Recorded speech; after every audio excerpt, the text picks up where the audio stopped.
नमस्कार, खबरों का पंचनामा में आपका स्वागत है। हम लेकर आए हैं देश दुनिया की 5 बड़ी खबरें, जिसके विश्लेषण के लिए हमारे साथ हैं कैपिटल टीवी के editor in chief doctor Manish Kumar. Doctor साहब, बहुत बहुत स्वागत है। धन्यवाद। सबसे पहले नजर डालते हैं आज की हेडलाइंस पर। मीटिंग में फिर नहीं बनी बात, किसान संगठन लौटा खाली हाथ। नए अध्यक्ष पर सोनिया का फैसला, जून में होगी राहुल की ताजपोशी। इसी के ऐलान से टीएमसी को झटका, आग बबूला हुई ममता बनर्जी। दुनिया भर में भारत भेजेगा संजीवनी, पूरी दुनिया में बजा प्रधानमंत्री मोदी का डंका। अगले महीने ब्लैकलिस्ट होगा पाकिस्तान, एफएटीएफ ने बढ़ाई इमरान की मुसीबत।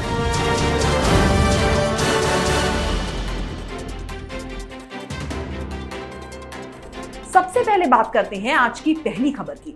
कृषि कानून के मसले पर केंद्र सरकार और किसान संगठनों के बीच 11वें दौर की वार्ता पूरी हो गई है, लेकिन आज भी कोई नतीजा नहीं निकला। सरकार ने इन कानूनों को करीब 2 साल तक टालने का प्रस्ताव रखा है, लेकिन किसान संगठन इसे खारिज कर चुके हैं। दूसरी तरफ किसान संगठनों ने साफ कर दिया है कि 26 जनवरी को ट्रैक्टर रैली करेंगे। डॉक्टर साहब, यहाँ पर सवाल ये है कि सरकार तो झुक गई है, लेकिन जो किसान संगठन है वो सरकार के आगे झुकने के लिए तैयार नहीं है। तो ऐसे में इस मसले पर हल कैसे निकलता हुआ दिखाई दे रहा है? आज जो 11वें राउंड की जो बैठक हुई वो बेनतीजा निकला, और साथ ही साथ जो खबर आ रही है कि अंदर कृषि मंत्री काफ़ी नाराज थे। उन्होंने कहा कि जब पिछली बार ये बातचीत हुई कि हमने 2 साल तक इस कानून को लागू नहीं करने का फैसला लिया है, और इस पे आपने कहा कि हम अंदर जाकर के किसान संगठनों के बीच बातचीत करेंगे और उसके बाद फिर हम वापस मीटिंग में आएंगे और हम बातचीत करेंगे, अपनी राय बताएंगे। तो इससे पहले ही आपने मीडिया को ये क्यों जानकारी दे दी कि आप इससे राजी नहीं हैं? मतलब ये कि मीटिंग की बात, मीटिंग में जो फैसले हम लेते हैं उसको लेकर के आप राजनीति कर रहे हैं। तो इस पे फिर से स्टेलमेट हो गया, और कृषि मंत्री ने आज बहुत ही कड़ा रुख दिखाया। उन्होंने कहा कि हम इसलिए झुक रहे हैं क्योंकि हम किसानों का आदर कर रहे हैं, अदरवाइज इस कानून में ये जो तीनों कानून सरकार लेकर के आई है उसमें कोई कमी नहीं है। मतलब साफ है कि अब टकराव शुरू हो गया है। जिस तरीके से 26 जनवरी को किसान संगठनों ने ट्रैक्टर मार्च करने का ऐलान किया है और इस जिद पे अड़े हुए हैं, तो ऐसा लग रहा है कि सरकार अब कोई सख्ती से इनके खिलाफ कार्रवाई करेगी। यहाँ पर मतलब साफ है कि किसान आंदोलन के नाम पर विपक्ष मोदी विरोधी रैली करना चाहते हैं। अब बात करते हैं आज की दूसरी बड़ी खबर पर।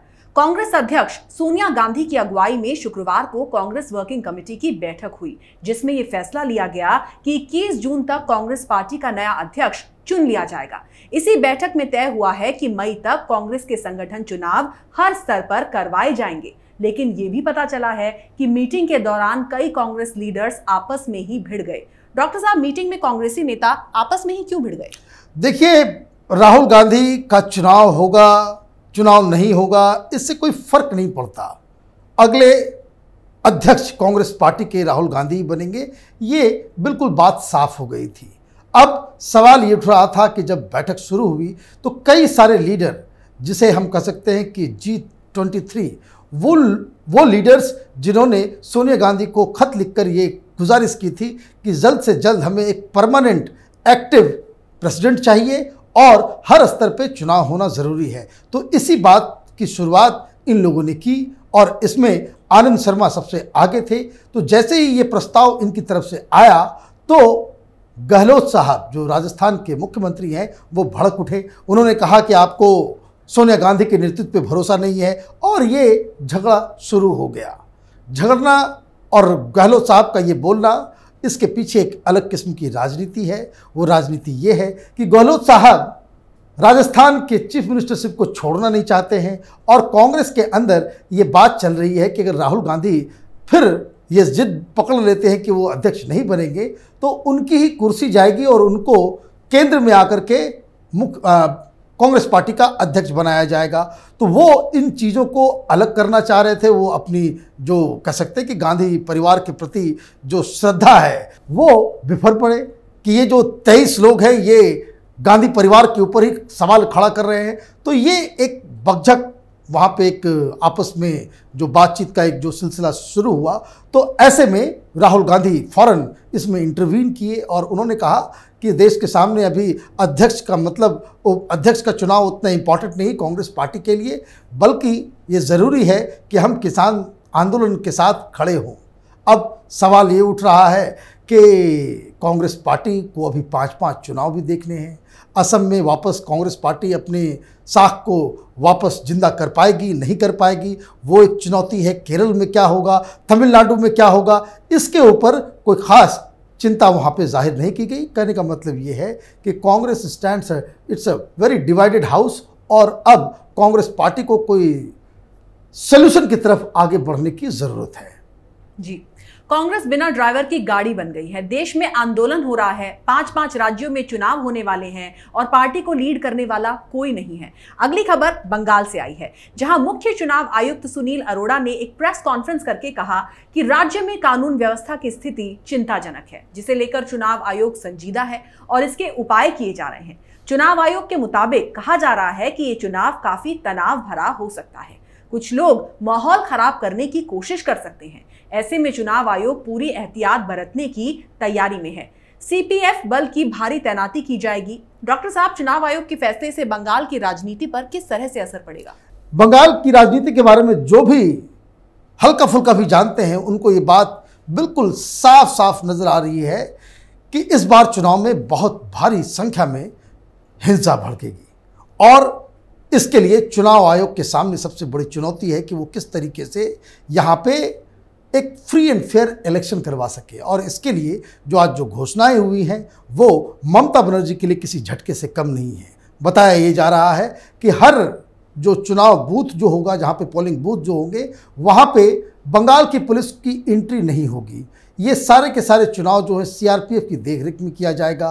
और तो और ये भी बताया जा रहा है कि ये जो कई सारे इलाकों में जो वोटर लिस्ट तैयार हुए हैं उसकी फिर से उसका रिव्यू किया जाएगा। साथ ही साथ डिस्ट्रिक्ट लेवल पे ऑब्जर्वर्स बनाए जाएंगे ताकि वहाँ की जो ब्यूरोक्रेसी है, आईएएस आईपीएस ऑफिसर, वहाँ की पुलिस, वो कानून के हिसाब से काम कर सके।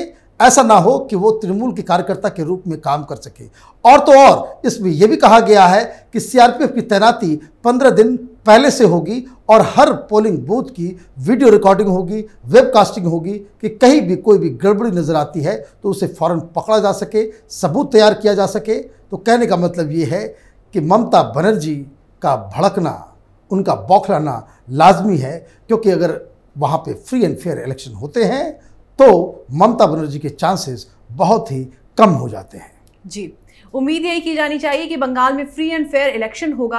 अब बात एक ऐसी खबर की जिसे सुनकर आपको भी गर्व होगा।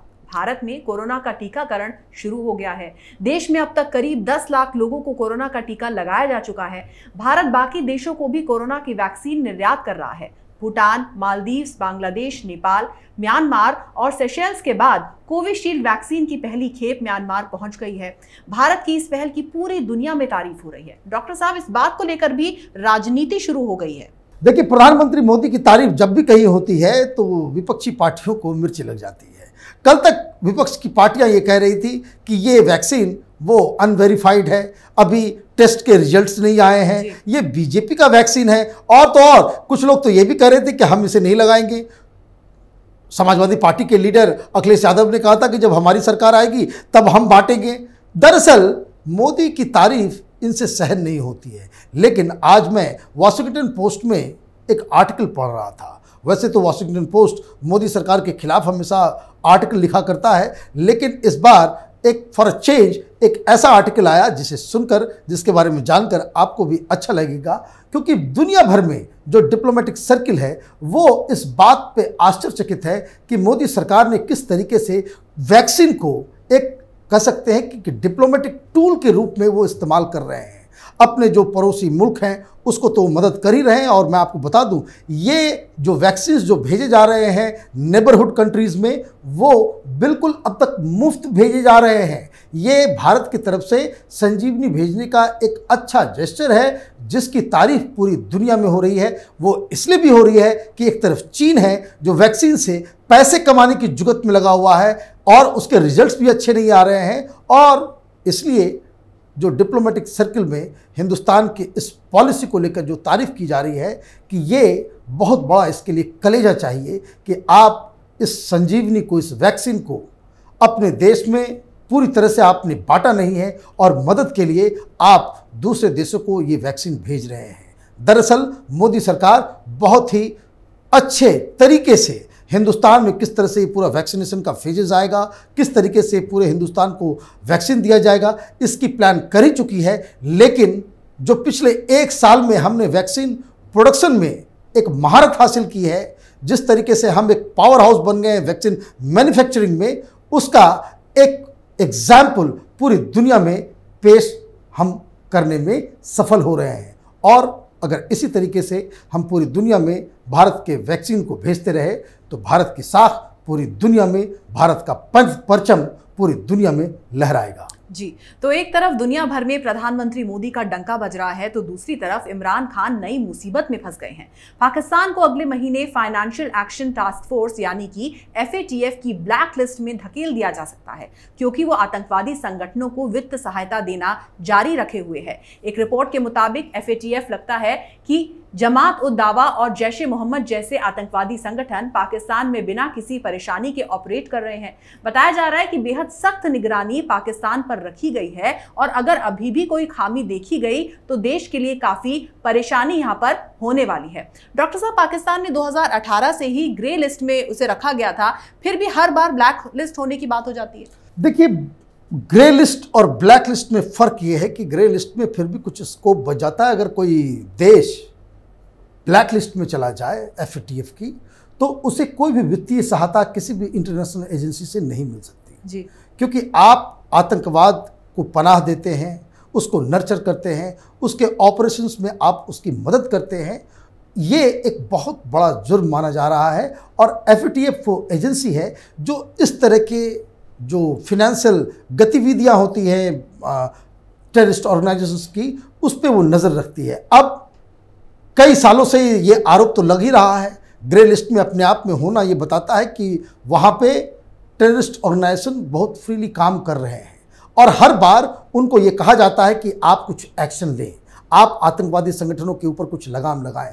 तो होता ये है कि अब तक बड़ी चालाकी से पाकिस्तान पूरे जिस ग्लोबल कम्युनिटी को आंखों में वो धूल झोंकता आया है कि जब कभी भी FATF की मीटिंग होती है उसके पहले वो कुछ आतंकवादियों को जेल में डाल देता है, कुछ लोगों के खिलाफ कार्रवाई कर लेता है, कुछ बैंक अकाउंट्स के खिलाफ जो है वो उसको सीज कर लेता है और जैसे ही ये मीटिंग खत्म हो जाती है, फैसला हो जाता है, फिर से वो ढाक के 3 पात वहाँ पर फिर ये और ऑर्गेनाइजेशंस अपने काम में लग जाते हैं। लेकिन इस बार ऐसा लग रहा है कि जो रिपोर्ट्स आ रही हैं उसमें FATF की तरफ से ये कहा जा रहा है कि हम बार बार इंतज़ार नहीं कर सकते, इतना मौका हम नहीं दे सकते।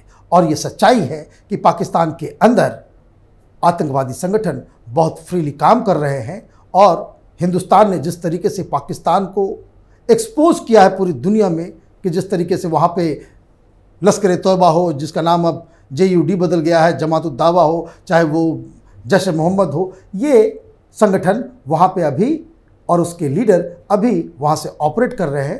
तो उम्मीद ये की जानी चाहिए कि इस बार उन्हें ब्लैक लिस्ट में शामिल कर दिया जाएगा। ऐसा लगता है कि पाकिस्तान की ब्लैकमेलिंग की राजनीति इस बार काम नहीं आने वाली है, इनकी चोरी पकड़ी गई है। डॉक्टर मनीष, आपका बहुत बहुत स्वागत है। धन्यवाद। अगर आपको हमारा ये वीडियो पसंद आया हो तो इसे लाइक करें, शेयर करें और हमारे चैनल को सब्सक्राइब कीजिए। नमस्कार।